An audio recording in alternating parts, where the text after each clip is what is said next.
Pemirsa, vaksin dalam negeri terus dikembangkan oleh pemerintah. Vaksin Sinovac yang saat ini juga telah menjalani uji klinis dengan Bio Farma dan telah disuntikan kepada sejumlah relawan yang terdaftar, salah satunya kepada Gubernur Jawa Barat Ridwan Kamil.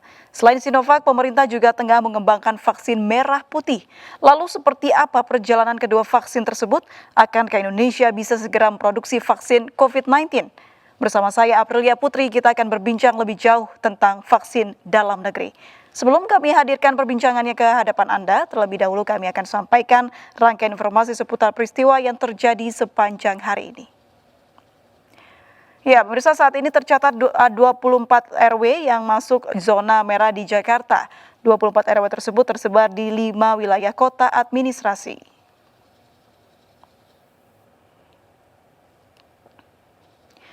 Berdasarkan data di laman web corona.jakarta.go.id, sebanyak 24 RW di Jakarta masuk zona merah COVID-19. 24 RW terdiri dari 6 RW di Jakarta Pusat dan Jakarta Utara, 5 RW di Jakarta Timur dan Jakarta Selatan, serta 2 RW di Jakarta Barat. RW berstatus zona merah memiliki arti tingkat resiko tinggi penularan COVID-19. Selain itu, hanya Kabupaten Kepulauan Seribu yang kini tidak memiliki RW zona merah.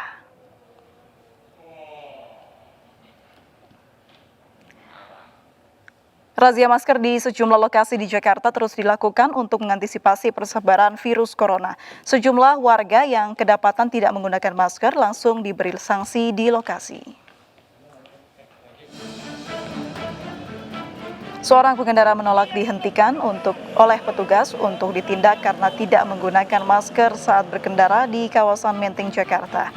Namun, pengendara yang diketahui berprofesi sebagai dokter ini akhirnya menerima hukuman berupa sanksi sosial. Selain itu, petugas juga menggelar razia masker di Jalan Raya Cakung, Jakarta Timur. Satu persatu pengendara roda 2 yang melintas di Cakung diberhentikan lantaran tidak memakai masker. Seperti diketahui, Gubernur DKI Jakarta menerbitkan Perhub nomor 79 tahun 2020 tentang upaya dan pengendalian COVID-19. Salah satunya mengatur sanksi denda progresif bagi warga yang tidak menggunakan masker. Bagi pelanggaran awal dikenakan Rp250.000, tetapi jika kembali melanggar akan disanksi administratif Rp500.000 atau sanksi sosial mengenakan rompi orange selama 2 jam.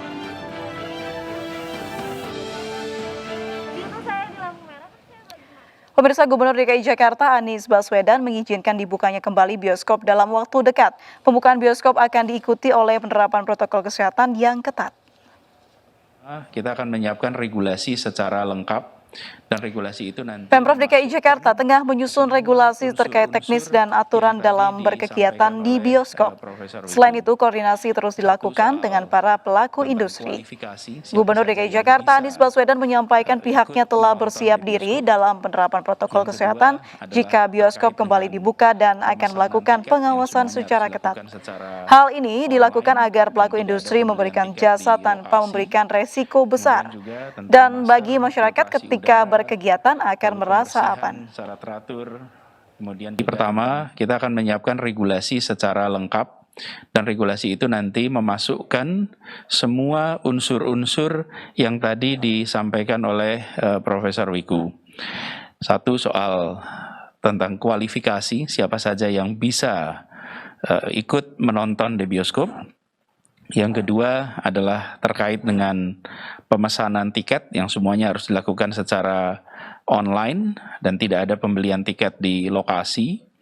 Kemudian juga tentang masker, filtrasi udara, lalu pembersihan secara teratur, kemudian juga tentang pengaturan tempat duduk di dalam bioskop, lalu kewajiban untuk mentaati prinsip 3M di dalam untuk para karyawan dan di dalam proses menuju dan keluar dari lokasi. Kesimpulan dari pertemuan tadi adalah dalam waktu dekat ini kegiatan bioskop di Jakarta akan kembali dibuka dan protokol kesehatan akan ditegakkan lewat adanya regulasi yang detail dan adanya pengawasan yang ketat sehingga pelaku industri memberikan jasa pada masyarakat tanpa memberikan risiko yang besar. Dan bagi masyarakat juga, ketika berkegiatan, mereka akan bisa merasakan aman. Pengadilan Negeri Jakarta Pusat menutup sementara aktivitas pelayanan dan persidangan selama sepekan ke depan guna melakukan sterilisasi gedung. Hal ini dilakukan pasca ditemukannya 2 orang hakim terpapar positif COVID-19. Seluruh pegawai di lingkungan Pengadilan Negeri Jakarta Pusat menjalani swab test yang digelar petugas Puskesmas Kecamatan Kemayoran di halaman depan gedung Pengadilan Negeri Jakarta Pusat, termasuk hakim dan panitera. Swab test massal digelar pasca ditemukannya 2 orang hakim PN Jakarta Pusat yang terpapar positif COVID-19.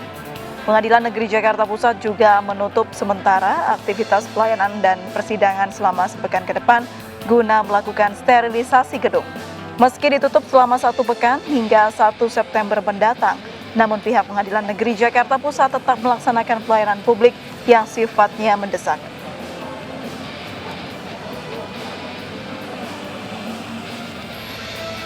Kita ke informasi lain, pemirsa, sebanyak 21 relawan vaksin COVID-19 menjalani penyuntikan vaksin di Rumah Sakit Pendidikan Unpad. Sebelumnya, ke-21 relawan ini telah disuntik vaksin saat kunjungan Presiden Joko Widodo 11 Agustus lalu. 21 relawan jalani kunjungan ketiga uji klinis vaksin COVID-19 di Rumah Sakit Pendidikan Universitas Padjadjaran. Dalam kunjungan ketiga ini, relawan akan disuntikkan vaksin dosis kedua. Sebelumnya, ke-21 relawan ini telah disuntik vaksin dosis pertama 11 Agustus 2020 lalu. Usai penyuntikan kedua, para relawan diharuskan melakukan minimal 2 kali kunjungan untuk melaporkan kesehatannya kepada tim uji klinis.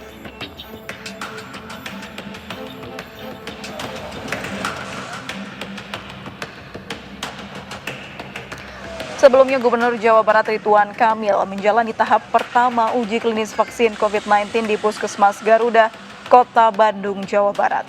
Dari rencana 25 orang relawan yang hadir, hanya 10 orang relawan termasuk Gubernur Jawa Barat Ridwan Kamil, Pangdam 3 Siliwangi Majen TNI Nugroho Budi Wiryanto, Kapolda Jabar Irjen Pol Rudi Sufahriyadi, dan Kejati Jabar Adi Adiaksa. Ketiganya menjalani tes usap. Jika hasilnya negatif, penyuntikan vaksin akan dilaksanakan 3 hari setelahnya. Uji klinis vaksin ini melalui 5 tahap kunjungan di tempat yang sama. Masing-masing relawan vaksin COVID-19 akan dipantau kesehatannya selama 6 bulan. Assalamualaikum warahmatullahi wabarakatuh. Kepada rekan-rekan media yang saya hormati, izin menyampaikan perkembangan situasi. Saya hari ini di tanggal 25 Agustus bersama Kapolda Jawa Barat, bersama Pangdam 3 Siliwangi, dan bersama Kepala Kejaksaan Tinggi hadir di Puskesmas Garuda di Kota Bandung sebagai salah satu tempat pengetesan tes vaksin COVID-19 dari sekian tempat yang resmi digunakan untuk tempat pengetesan. Hari ini kami diberi penjelasan bahwa proses tes vaksin ini ada 5 kali, 5 kunjungan. Ya. Ini adalah kunjungan pertama dari 5 kunjungan yang akan kami lakukan sampai 6 bulan ke depan. Ya, berbicara mengenai uji vaksin COVID-19 akan kami hadirkan sesaat lagi. Tetaplah bersama Indonesia Bicara.